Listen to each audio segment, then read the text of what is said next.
Dizem por aí que você não pode esperar lealdade entre criminosos. E o que está acontecendo no Brasil reforça ainda mais essa máxima. O governo do Lula e toda a sua facção criminosa só conseguiu retornar ao poder graças às ações dos seus amigos na Suprema Corte Federal.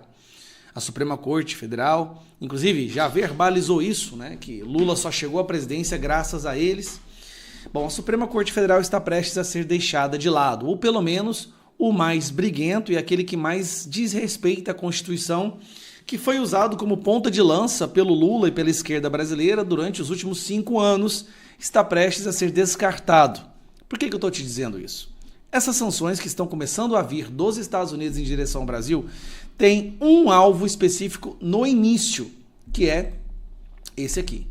Todos já conhecem, o nome não precisa ser citado.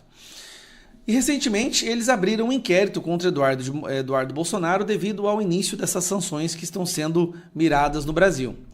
Por que eles abriram um inquérito contra Eduardo Bolsonaro? Fez a pergunta, né? STF abriu um inquérito contra Eduardo Bolsonaro após se queixar de inação do Itamaraty.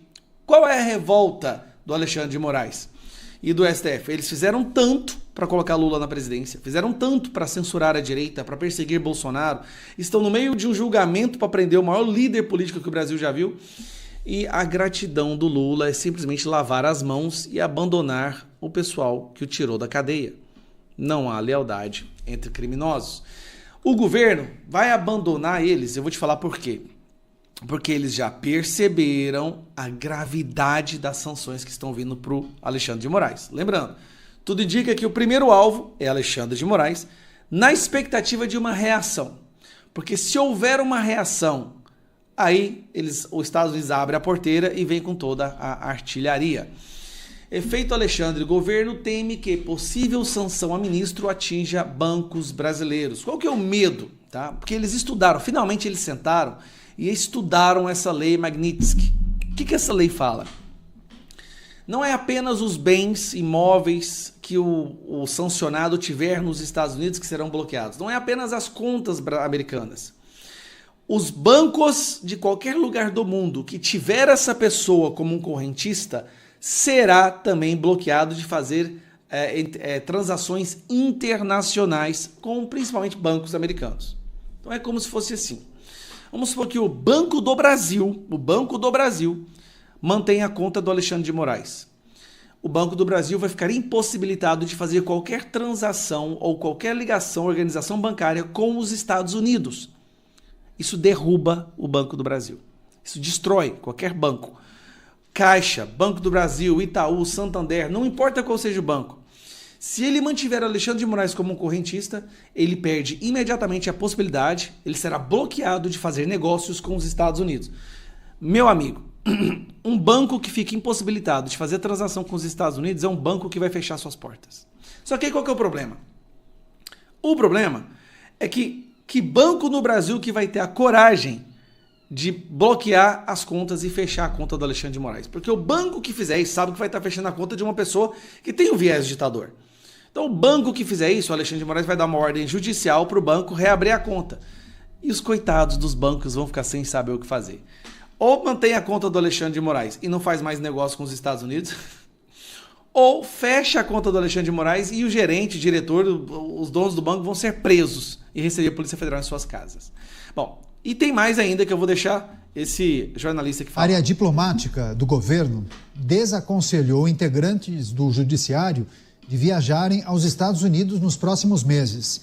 Informação que foi divulgada pelo jornal Gazeta do Povo diz que uma ala do Itamaraty teria identificado riscos expressivos de uma decisão extrema contra eles, integrantes do judiciário, que inclui inclusive a possibilidade de prisão por parte de Donald Trump ou mesmo Elon Musk e parlamentares republicanos. O temor do governo é que uma eventual prisão ou ação contra os magistrados brasileiros... Já imaginou uma coisa dessa?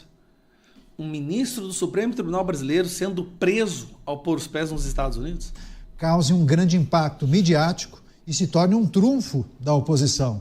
A preocupação reflete a tensão política entre o Planalto e setores conservadores dos Estados Unidos que amplificaram suas críticas ao judiciário e também à atual gestão do país. Mota, o alerta da área diplomática do governo para integrantes do judiciário recomendam que evitem viagens aos Estados Unidos porque há um monitoramento de que poderia haver algum tipo de medida extrema contra eles, leia-se detenção. O principal elemento da doutrina Trump pode ser resumido no slogan America First, ou seja, os Estados Unidos em primeiro lugar. Falando isso, American First, no que se baseia essa ação? Porque há muita bagunça, muito barulho, muito ruído, mas qual é o fundamento dessas decisões de sancionar Alexandre de Moraes? Alexandre de Moraes tomou decisões para censurar, perseguir e multar cidadãos americanos e empresas americanas. Preste bastante atenção. Uma pessoa, uma mulher naturalizada americana, é cidadã americana, mora na Flórida, tá? Trabalha lá, ela postou de lá, usando a rede de lá, com endereço nos Estados Unidos. O Alexandre de Moraes determinou a prisão dessa pessoa. Alexandre de Moraes está multando, perseguindo empresas americanas que nem sequer têm sede no Brasil. E está mandando censurar e derrubar perfis de modo internacional. Nenhum ditador jamais se atreveu a fazer isso. Então, nós tivemos aqui um desrespeito à soberania americana, que no governo Biden passava tranquilamente. Eu acho que o Alexandre de Moraes fazia isso na certeza de que Biden seria reeleito, ou a Kamala seria reeleita. Só que chegou um cara agora que defende as empresas e as pessoas, os cidadãos americanos. E aí vem a sanção, que vai servir como mensagem para o resto do mundo. Não se atrevam a censurar empresas e pessoas do território americano lá dentro dos Estados Unidos. Tá, e por que o Lula não está saindo em defesa? Primeiro, Donald Trump nem reconhece, assim, legitimamente Lula como tendo sido eleito democraticamente no Brasil. É um mundo que se considera minimamente esclarecido, percebe isso. Mas é porque ele sabe que se ele fizer isso, as sanções contra o Brasil vão... A rejeição do Lula já está alta. Se nós temos sanções econômicas, se nós temos a impossibilidade de bancos fazer transações com bancos americanos, a economia do Brasil se destrói, implode. Implode. E aí como é que o Lula vai fazer uma campanha para presidente com o Brasil destruído? Já está, né? Mas imagina ficar pior do que está agora. Esse é o medo. Resultado. Não há lealdade entre criminosos. Lula está largando a mão, está fingindo que vai fazer alguma coisa, mas não vai conseguir trazer nenhum resultado. Está largando a mão do Alexandre de Moraes, está largando a mão do STF, na tentativa de se preservar para conseguir uma reeleição. É isso que está acontecendo. Não há um desrespeito à soberania brasileira. Há uma reação a um desrespeito à soberania americana por parte de autoridades brasileiras. É muito diferente do que a imprensa está tentando convencer as pessoas mais simplórias por aí. O governo entendeu que a situação ficou séria, o que pode acontecer é gravíssimo e vai ser mais uma gigantesca vergonha para o Brasil no cenário internacional.